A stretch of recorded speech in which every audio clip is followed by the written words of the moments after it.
the point of diversification isn't to make money, it's to not lose money. Yeah. If you really want to make money, you have to get specialized. I think chasing returns is a huge mistake. Yep. And if you look at very wealthy people, none of them chase returns. right. They're always very focused. I mean, whether it's Elon Musk, Jeff Bezos, even Warren Buffett, they're never diversifying. They're always focused on one thing and doing it one way and doing the same over and over again. Hi, all. This is David. Welcome back to the second segment of my interview with Mr. Tom Wheelwright, CPA, the CPA to Mr. Robert Kiyosaki. If you missed last week's session, you'll want to go back and catch it. This week, we'll be talking about whether or not you should diversify your investments or specialize or focus as Warren Buffett does. Talking about financial advocacy and how you build a team around you to take care of the areas that you don't have time to become an expert in. Also, what do we do about the 87,000 new IRS auditors that are being unleashed upon us with the new Inflation Reduction Act? There's more to that coming up in this segment. Enjoy it, and I'll see you on the backside. So in terms of those additional investments and assets, you make a point that having investments in multiple different asset classes is not necessarily a good idea, which sounds like that word diversification. So do you want to compare and contrast what your focus is there, Tom? Yeah, I'm just not a big fan of diversifying when you're building wealth. Because the whole point, I mean, I took this class in graduate school. The whole point of diversification is to not lose money. That's not, the point of diversification isn't to make money, it's to not lose money. Yeah, exactly. By definition, that's the definition of it. And so if you really want to make money, you have to get specialized. I mean, if you look at your at the dentistry profession, the more specialized you are as a dentist, the more money you make.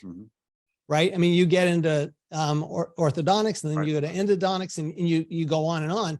You make more money the more specialized you get. Well, the same is true, I think, in investing, because you get really good at it. So if somebody comes to me and says, well, I'd like to do some real estate, I'd like to do some energy, I'd like to do, some private equity, I'm going, you're just chasing returns at that point. And I think chasing returns, I don't know about you, I think chasing returns is a huge mistake. And if you look at very wealthy people, none of them chase returns. Right. They're always very focused. I mean, whether it's Elon Musk, Jeff Bezos, whoever it is, even Warren Buffett, they're never diversifying. They're always focused on one thing and doing it one way and doing the same over and over again. Yeah, I was going to say, Warren Buffett is a huge proponent of not diversifying. He's very much focused in one lane.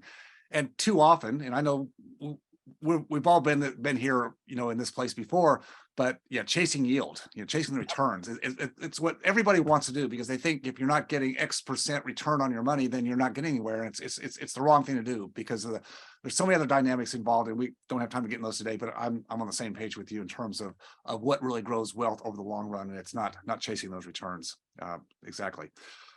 So what are some of the things that clients like you and I both have, dentist professionals, what should they be learning, reading, doing to use tax incentives to accumulate wealth? Where can they go to learn more? I mean, your books are obviously a great place to go. Well, they're good.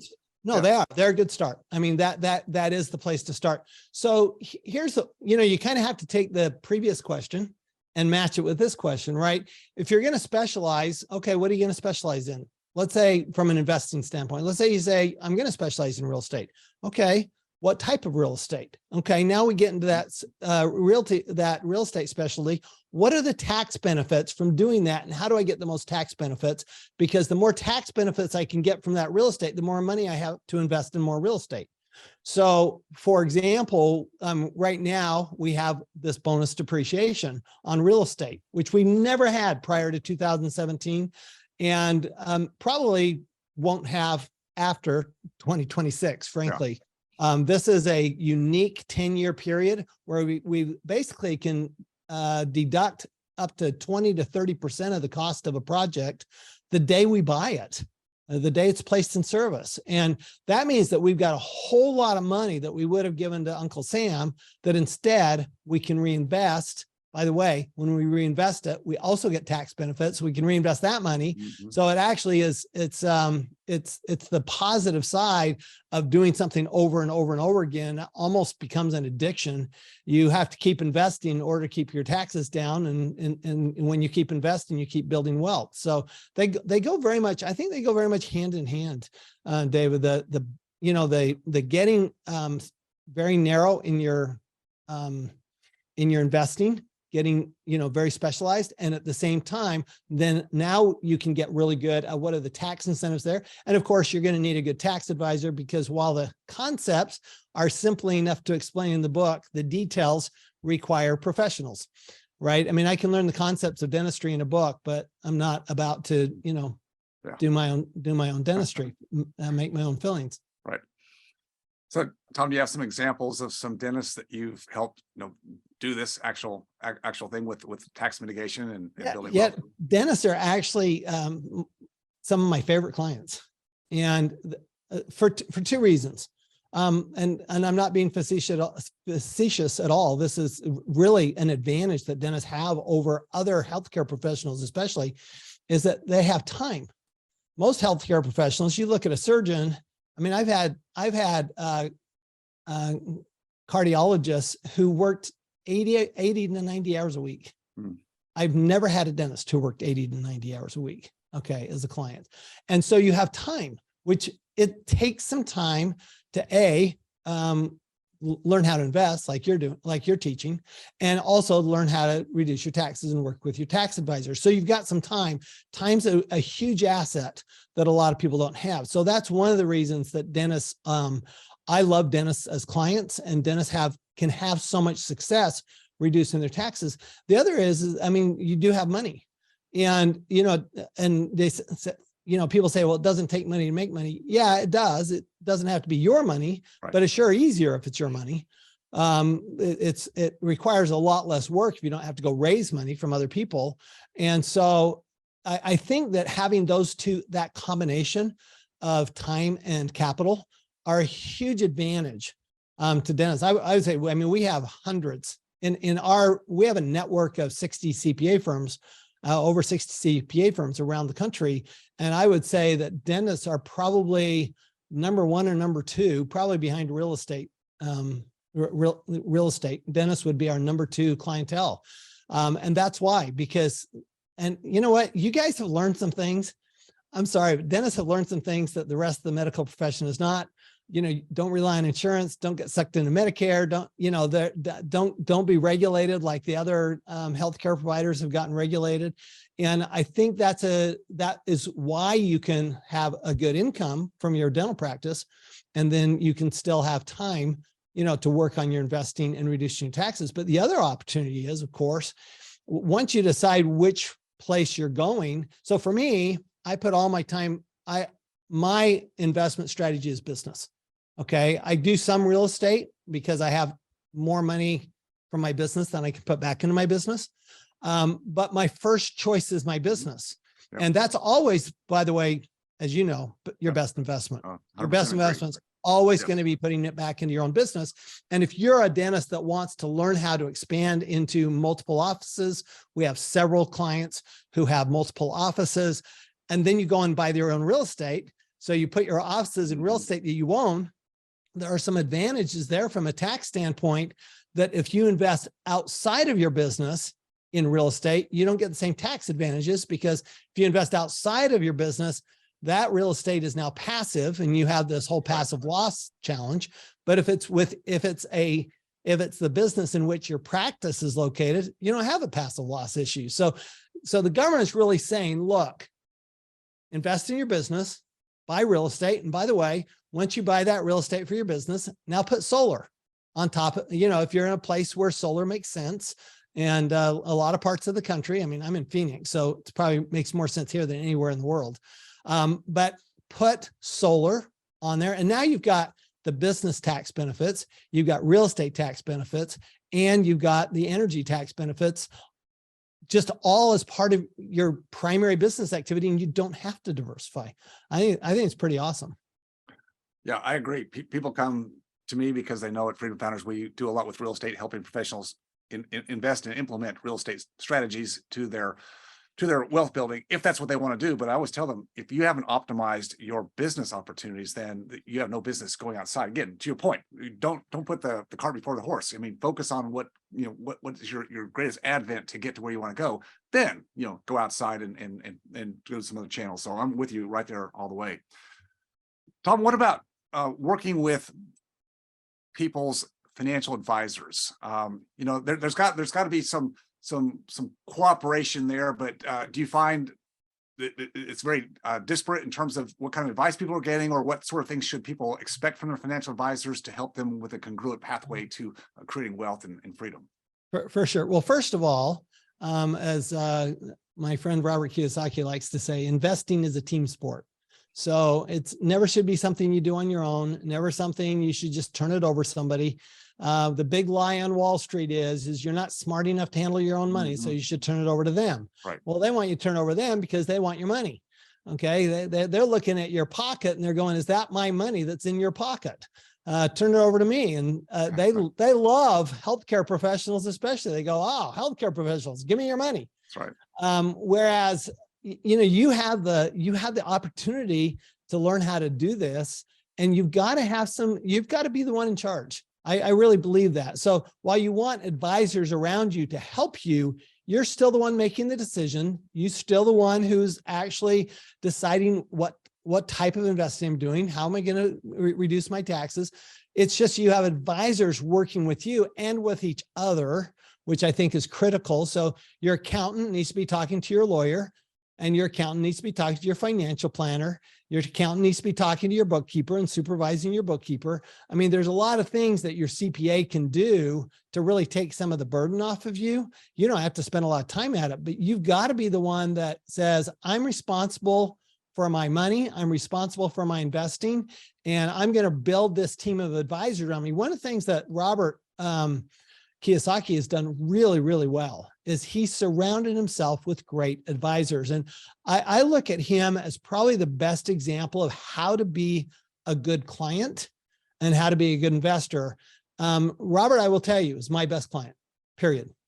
And not only because, yes, he pays my bills, which is very important, right? I mean, as a dentist, you don't let people walk out the door without paying your bill. But also because he takes my advice.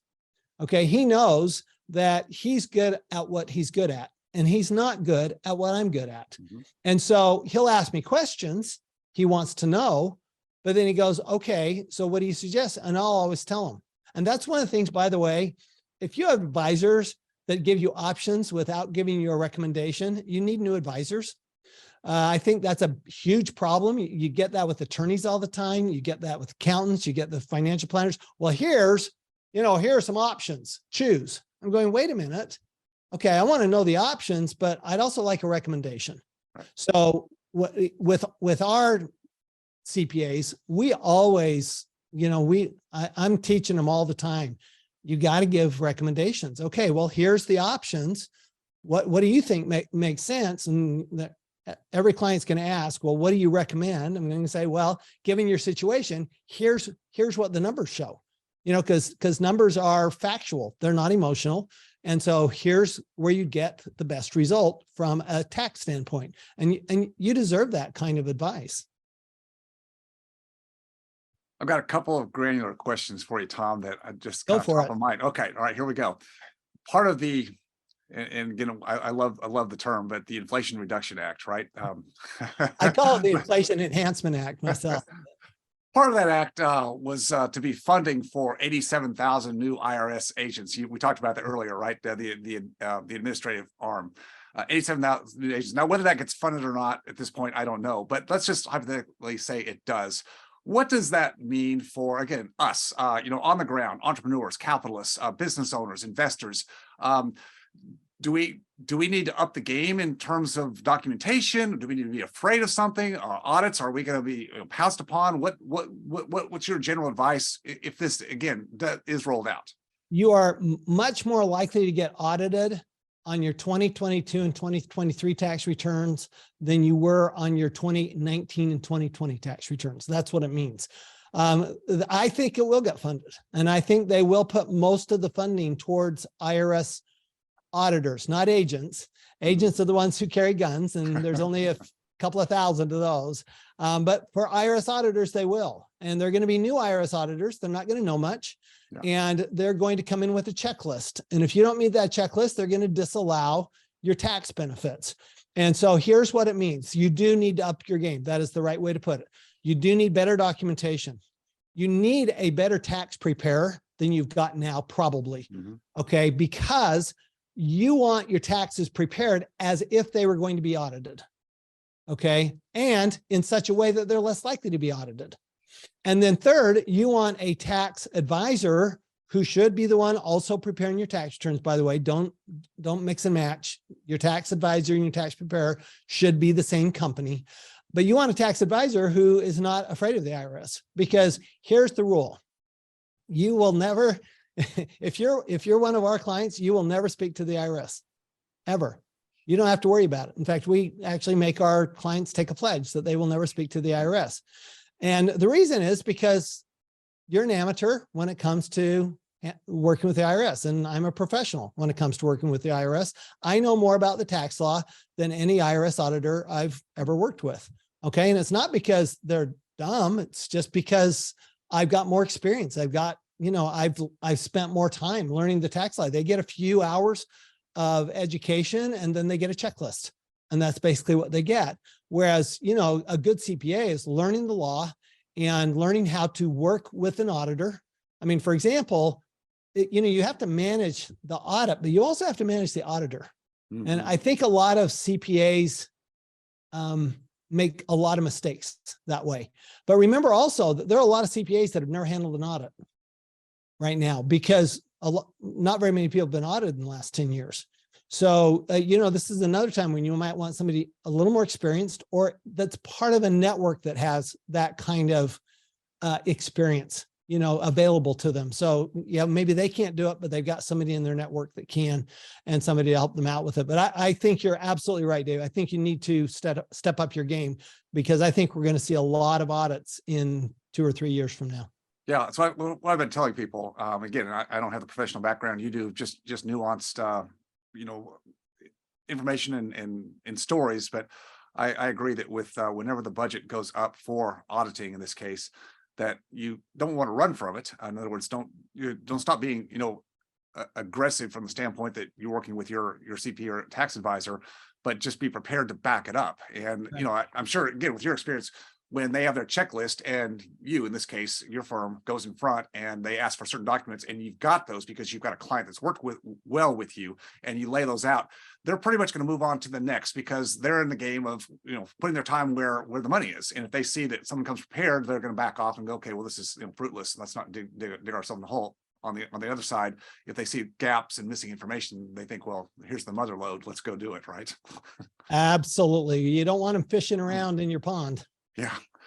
One more. There's also been, I think maybe it's part of the same bill, that reporting income of a cumulative amount from any payor of $600 or more, like whether it's Venmo or eBay, sell something on eBay or Zelle, or how are you preparing clients for that? I mean, that's my question too. So I don't have the answer. So I'm here to glean something from you. How do we deal with that? It's really interesting. So it used to be $20,000, right? I mean, you had to have more than $20,000 before you got a 1099 right from,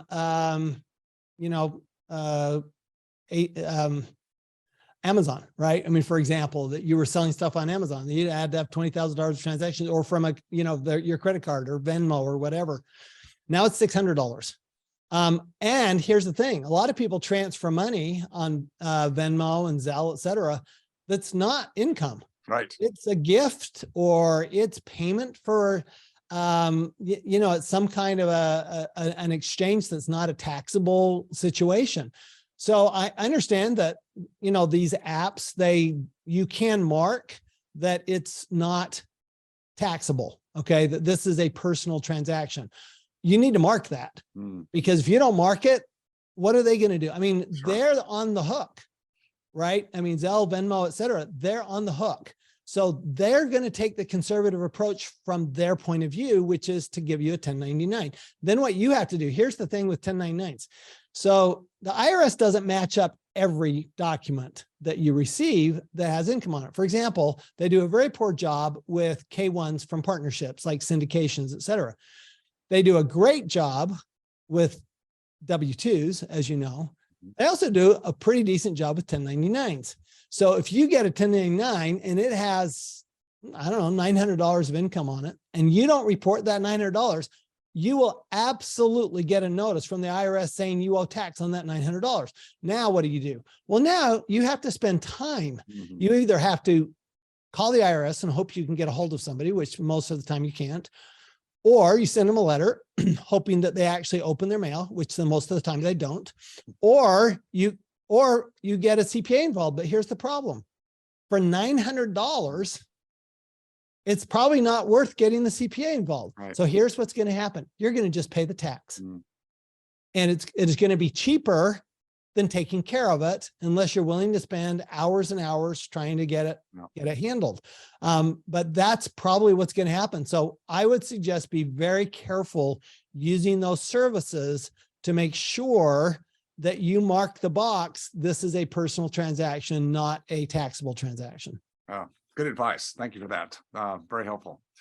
All right. Well, this has been a conversation with Mr. Tom Wheelwright today, the author of several books, but the most recent one, The Win-Win Wealth Strategy, 7 investments the government will pay you to make. Tom, great time talking to you today. We'll have to do this again. I'd love to.